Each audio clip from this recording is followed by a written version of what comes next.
Launched from a small satellite, a small nuclear warhead only needs to explode 300 miles above the Earth to knock out a power grid, and the US is largely defenseless to such an EMP attack North Korea could potentially deliver. And if a power grid goes down completely, it'll take critical life-sustaining systems down with it.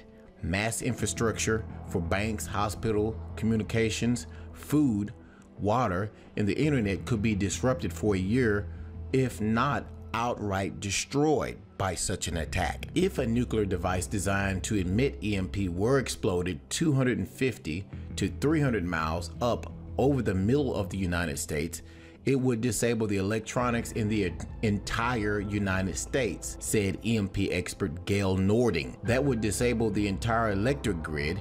It would disable communications. It would disable fuel manufacturing production. It would disable hospitals and medicines. It would disable 911 call centers. Right now, an EMP attack by North Korea poses a potentially greater threat to the US than an intercontinental ballistic missile, and the Hermit Kingdom already orbited its KMS-3 satellite over the US back in 2012. It's currently unknown if North Korea has a warhead small enough for a satellite.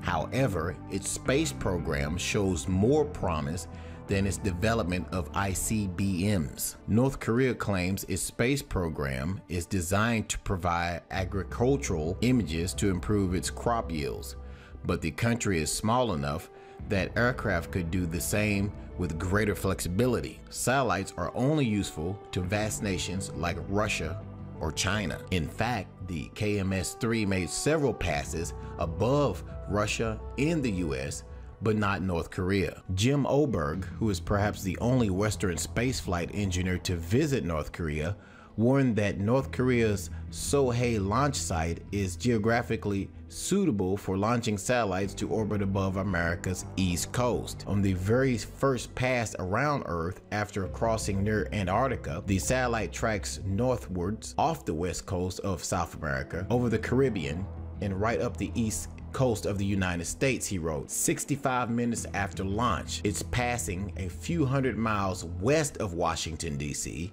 and with a minor steering adjustment during launch, it could pass right over Washington, D.C. What might be inside the half-ton package in the satellite is literally anybody's guess. Interestingly, the federal government is currently running mass casualty drills in Manhattan as part of Operation Gotham Shield. The US, however, is behind Russia, China, Israel, and even Iran in EMP preparedness. But the United States does possess EMP weapons as well. Now, I want to be clear.